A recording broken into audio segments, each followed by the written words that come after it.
This is Elena Seungeun Lee from We Learn to Share. Welcome to the video of AP US History. So we have left off in our last video looking at the presidency of Nixon, right? And if you haven't, please watch our previous video to learn about the domestic affairs and the foreign affairs and the issues with Vietnam during the presidency of Nixon.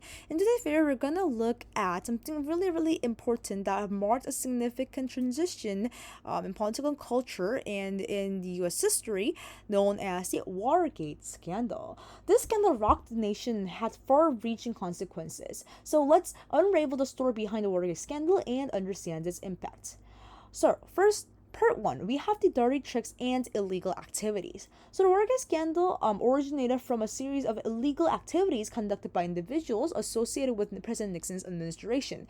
These activities were aimed at maintaining the president's power and undermining his political opponents. The so-called plumbers were a group of individuals who engaged in various illegal activities such as forging or gathering documents, finding documents, conducting illegal surveillance, and breaking into offices to gather significant information to discredit political enemies. One of the most significant incidents, as we are going to talk about today, the main topic of today, was the Watergate break-in, which occurred in June 17, 1972. So 5 individuals affiliated with Nixon's fundraising organization known as the Committee to Re-elect the President, CREEP, wiretapped the Democratic National Committee, DNC office in the Watergate building. In order to do what? In order to spy on the Democratic nominee, George McGovern. Now let's look at part 2, uncovering the truth. So initially, there was really little information about that would connect President Nixon to the Watergate break-in. However, in 1972, 2 Washington Post reporters, Bob Woodward and Carl Burling, received tips from an anonymous source known as Deep Throat over here, which was later revealed to be FBI Deputy Director Mark Feltz. Woodward and Bernstein's investigative reporting, along with the revelations brought to light, start to unravel the truth. Their efforts culminated in their book, All the President's Men, over here, which delved into Nixon's resignation and the Watergate scandal. Testimonies before the Senate Judiciary Committee by several Watergate burglars implicated Nixon, but there was no solid evidence directly connecting him to the illegal activities. And that was why over here, even though the Watergate scandal, the Watergate break-in had already happened, nevertheless, Nixon was able to win his re-election in 1972.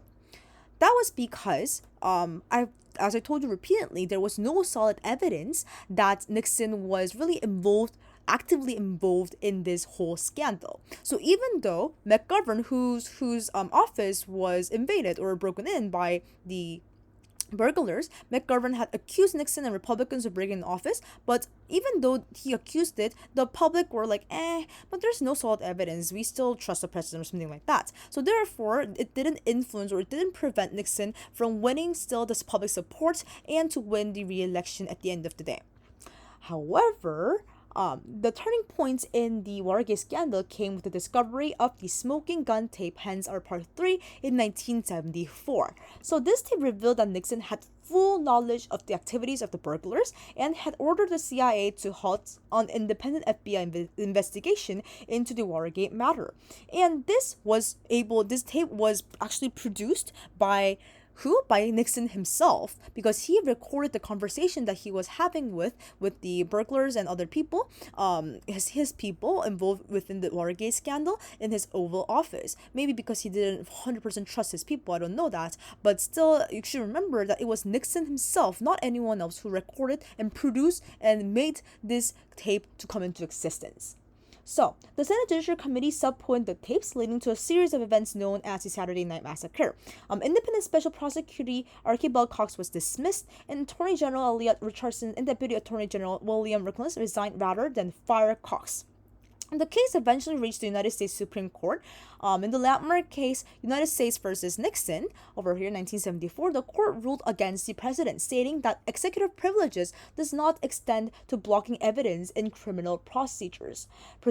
And the thing over here, the key part over here is the executive privilege. This is because when the existence of the smoking gun tape that could ultimately reveal and accuse and punish Nixon out of the obstruction of clear justice, Richard Nixon said, Okay, so it's true that I have this tape, but it's okay for me to not hand you this tape. It's okay for me not reveal this tape to the public because it's the executive privilege. And the executive privilege is something, it's an implied power from the Constitution, from the separation of powers and supremacy clauses. And this kind of gave privilege to the executive branch, meaning the president, in case for example, which included the president said that the president was okay to not reveal certain information or certain sources if it contains sensitive matters that is intrinsically really closely linked to the U.S. government affairs. It's okay for them not to expose it. And so therefore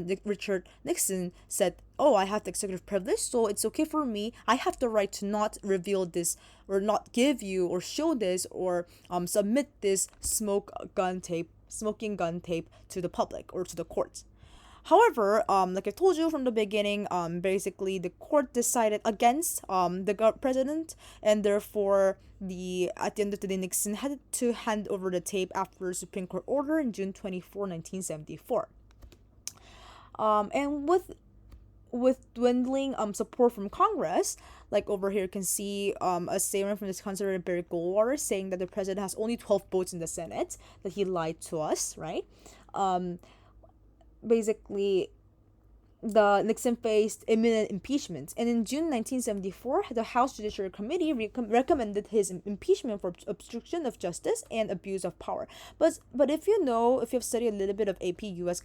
Government, you will know that impeachment kind of largely takes two processes. So first, there should be a decision made by the House, and then if they say that, oh, so we have to make him impeached, right, let's put him on a trial, then, and if it gets approved, it's votes yes, then it goes to the Senate, right, and the Senate will then judge whether to remove the accused one of impeachment from its office or not.